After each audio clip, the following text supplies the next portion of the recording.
Hey everyone, and thank you for tuning in to another episode of Jurassic World Cinematics. Before we begin today's episode, I would like to ask you to please also take a look at my gaming review YouTube channel called Konoha Reviews. You can find the link to that channel in the description down below.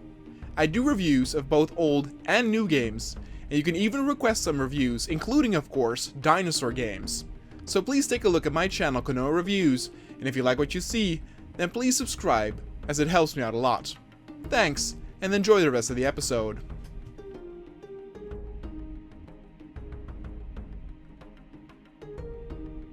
The Jurassic Park was recently getting even more variety with dinosaurs that were spliced and manufactured to look like those from franchises, from both written works and pop culture.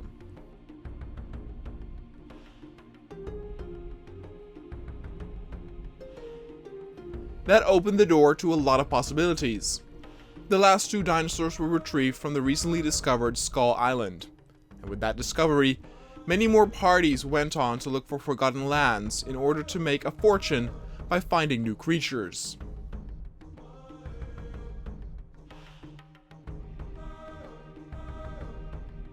But for the park, it was of course important to understand what kind of dinosaurs came next. The carnivore that was retrieved from Skull Island could actually live in small packs, and that notion alone made it already very popular.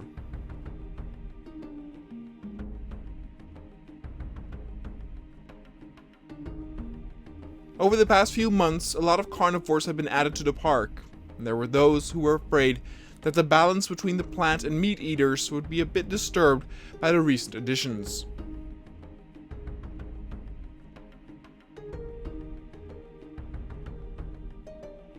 Nevertheless, there were those inspired by the dinosaurs of Skull Island to have another medium to large predator that could be viewed in a pack. There were a number of ways they could go about it. Artificial behavior modification could end up with carnivores living in a small pack, even though naturally they would not adhere to this pattern.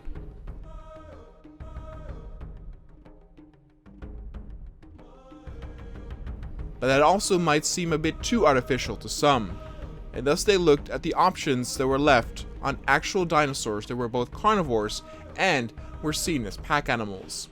For now, only one option seemed like the logical one. They should add an Allosaurus Pack.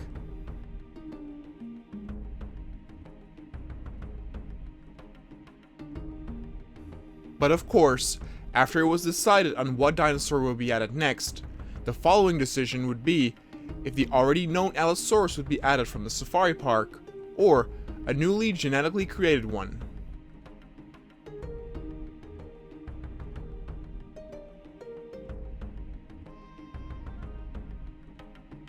Much inspired by the Carnotaurus that looks like the one from the Disney movie, someone opted for the Allosaurus to look like the ones from the miniseries Walking with Dinosaurs. Many of the scientists were still very young when that series was on TV, and nostalgia convinced them to indeed create that specific look.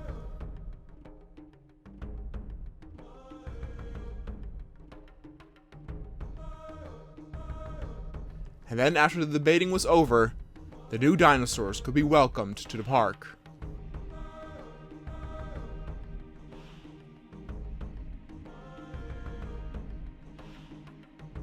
A total number of 4 Allosauruses would be added.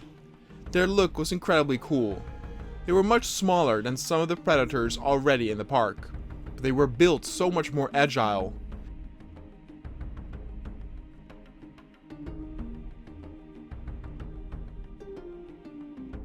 Their arms were still tiny in comparison, but at least they were more useful in grabbing small prey than, let's say, a Carnotaur or T-Rex.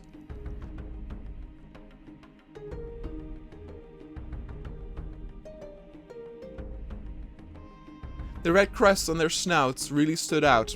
That was what gave them that unique Walking with Dinosaurs look. They were already a great hit with the audience even before they were officially flown into their new pen. With 4 of these, it was also likely that this would be the most predators the park would ever have of this size.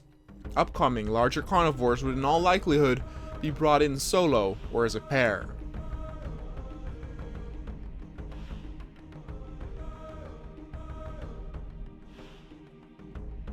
Now, because of their longer arms and the amount that were in the holding pen, it was too dangerous for the rangers to just go out there and sedate them.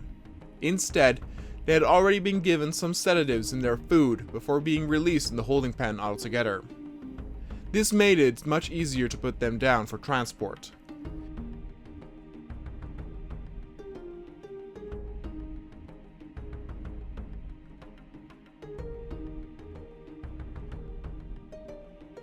The Allosaurus edition was quite big news worldwide as well, also including the fact that these were inspired by the look of the walking series. The park always had a new surprise waiting around the corner for people to see and get excited about.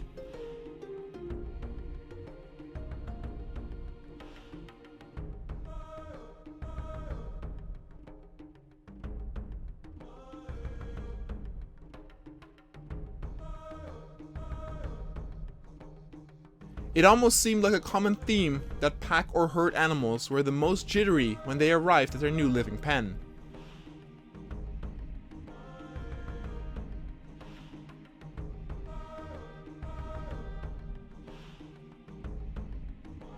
A few of the Allosaurus started running around frantically, almost creating a panicked state or that of confusion. In the first few days, many of the Allosaurus stayed closer towards the forested areas, almost like a safe haven. The cover it gave them must have worked to calm them down.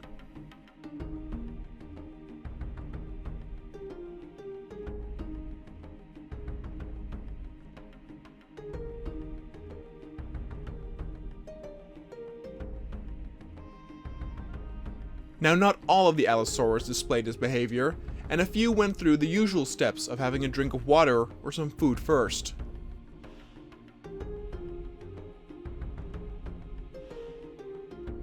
The Allosaurus was a sloppy eater, and the display of the multiple dinosaurs of the pack having a go at some meat was a pretty funny and interesting sight.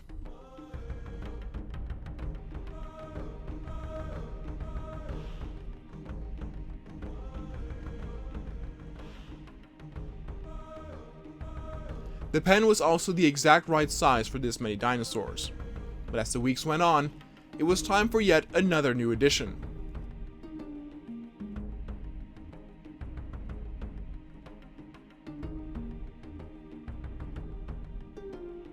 With so many twists and turns and surprises when it came to the latest editions of the dinosaurs, the park could afford some lesser exciting announcements. The next few pens had already been developed and laid out, and for this one, the Edmontosaurus would be added.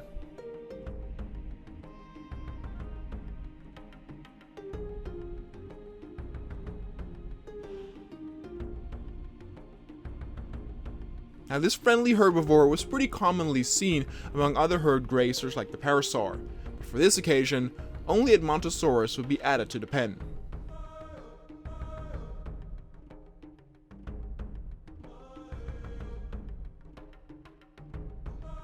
Though they might not have something interesting visually like spikes, large teeth, or sharp claws, their unique facial color pattern was remarkable.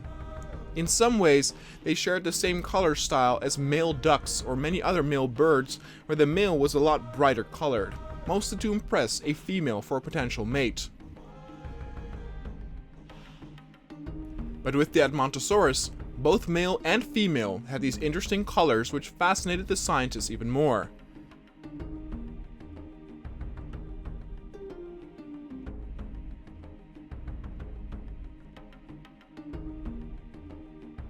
Five of these magnificent creatures were added, and it did not take long before the presses noticed a funny pattern.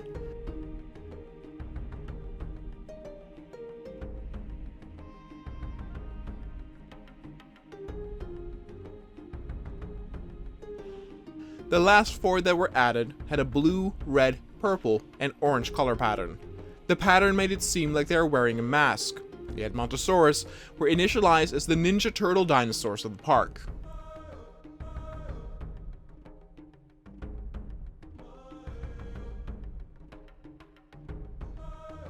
Since these herbivores had no way of protecting themselves or fighting off enemies, the rangers went in with full confidence that sedating them would be an easy task. But history repeated itself that one should never get too cocky.